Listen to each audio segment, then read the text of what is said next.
తెలంగాణ ప్రజలందరికీ నమస్కారం.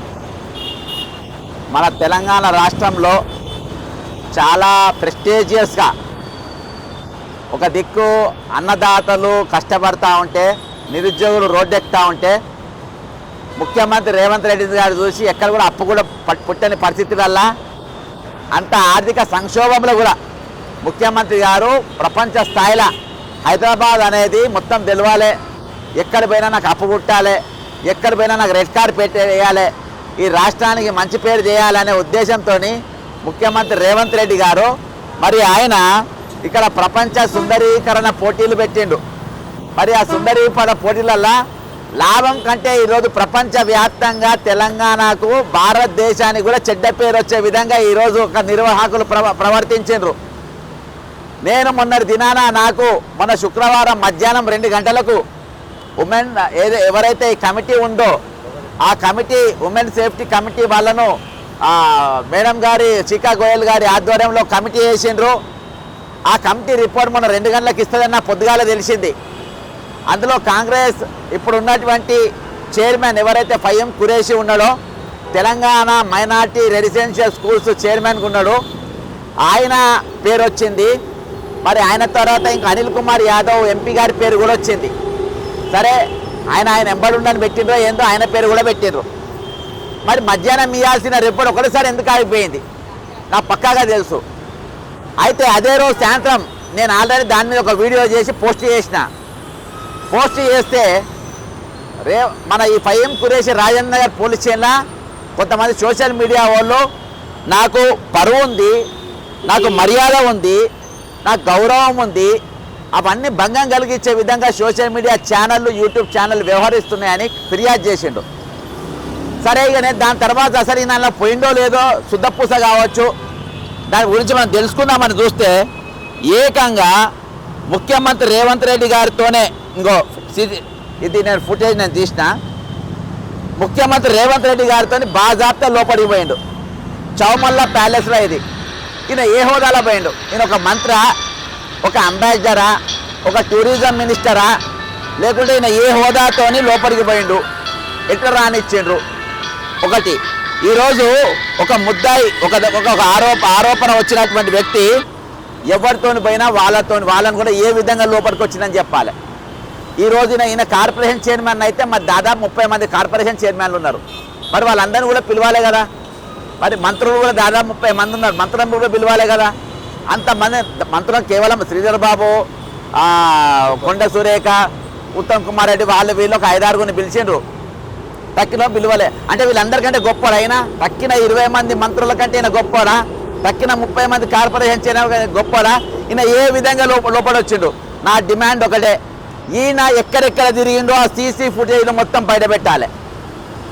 Miss Maggi అన్నట్టు ఆమె ఎక్కడెక్కడ మిస్సింగ్ ల్యాండ్ మ్యాగీ అన్నట్టు ఆమె ఎక్కడెక్కడ ఉందో ఆమె ఫుటేజ్ మొత్తం బయట పెట్టాలి. ఈరోజు వచ్చే రిపోర్టు మీరు అడ్డగించి ఆపేసి, ఎందుకంటే హోంమంత్రి ఎవరు? రేవంత్ రెడ్డి గారు. రేవంత్ రెడ్డి గారు ఉన్నాక ఆయన పక్కన భార్యాభర్తలు ఉంటారు, భార్యాభర్తల పక్కన ఆయన పోయి నిలబడాలంటే ఆయన ఎంత ఇంపార్టెంట్ అయి ఉండాలి.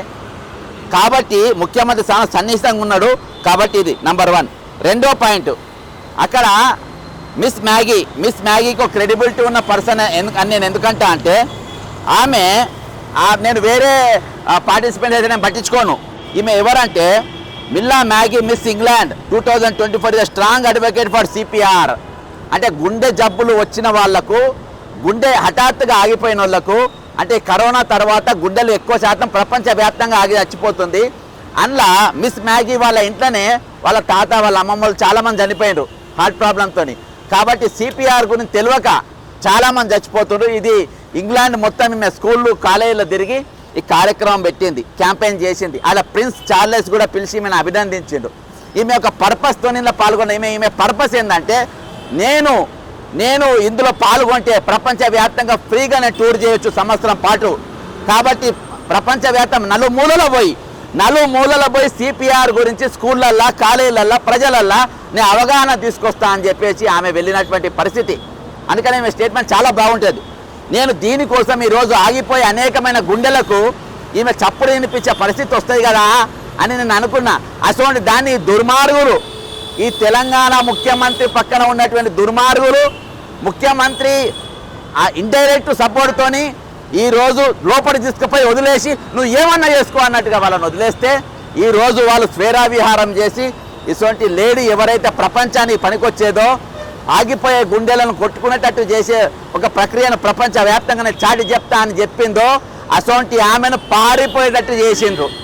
ఈరోజు నువ్వు తెలంగాణకు హైదరాబాద్కు మంచి పేరు తెస్తా అనేది కాదు, తెలంగాణకు హైదరాబాద్ కాదు, ఈరోజు భారతదేశానికి చెడ్డ పేరు తెచ్చే విధంగా ఈరోజు రేవంత్ రెడ్డి ప్రభుత్వం ఇక్కడ వ్యవహరించింది. నీవు వాళ్ళను కాపాడే ప్రయత్నం ఎందుకు చేస్తుండ్రు? ఈరోజు నాకు గౌరవం ఉంది, నాకు నీతి ఉంది, నాకు నిజాయితీ అంది డోలు కొట్టుకునే ముఖ్యమంత్రి ఈరోజు ఉన్న గౌరవాన్ని తీసిపెట్టేసారు. ఈరోజు బ్యూటీ స్థాయి ప్రపంచ సుందరీకరణ కార్యక్రమాలు ఎంత నీచంగా తీసుకొచ్చినంటే నేను ఇంకొక స్టేట్మెంట్ వినిపిస్తా. ఈయన ఒక బ్రోకర్, ఒక స్పెషల్ చీఫ్ సెక్రటరీ, ఆల్రెడీ ఈయన పైన అనేకమైన ఆరోపణలు ఉన్నాయి. ఎవరిపైన? Mister the great Jayesh Ranjan పైన. ఈయన స్టేట్మెంట్ చూడండి ఏ విధంగా మాట్లాడతారంటే, మీరు ఒక్కొక్క టేబుల్ పైన ఇద్దరిద్దరు ఆరోపణలు పెట్టినా ఇలా మీరు విఐపీలు పోవచ్చు, వాళ్ళతో మాట్లాడచ్చు, వాళ్ళతో చాటింగ్ చేయొచ్చు, వాళ్ళతో ముచ్చట్లు పెట్టవచ్చు. ఇగో ఇది నండి. But Mansa also will go around. She will move from table to table because you won't know, apart from the two who are sitting right with you, you won't know who else are where. ఇప్పుడు ఈయన principal secretary బ్రోకరా? She will introduce everyone. నువ్వు టేబుల్కు తిరగచ్చు, అక్కడ ఉన్న ఒక్కొక్క table మీద ఇద్దరిద్దరు ఆడవాళ్ళని పెట్టినా వాళ్ళతో మాట్లాడచ్చు, వాళ్ళతో ముచ్చట పెట్టవచ్చు అని మాట్లాడి ముచ్చట పెట్టవచ్చు. ఒకరినొక చేరి అంటే ఏం పెట్టాలి, దేని గురించి మాట్లాడాలి? ఎక్కడైనా సుందరిక పోటీలో ఎటువంటి జరిగినాయా? ఎవరెవరు లోపలికి వచ్చిండ్రు? ఏ క్యారెక్టర్ ఉన్నవాడు వచ్చిండ్రు? ఏ క్యారెక్టర్ లేనిపోయిండ్రు? ఇక చూద్దాం. ఇక సుందరీకరణ పోటీలు ఎక్కడ దిగజారినాయంటే, ఇక ఇంకో సిపాయి ఉన్నాడు ఇక్కడ మనకు, ఇంకో సిపాయి. ఆ సిపాయి అన్నాడు ఈ సిపాయి. ఈ సిపాయి ఎవరు?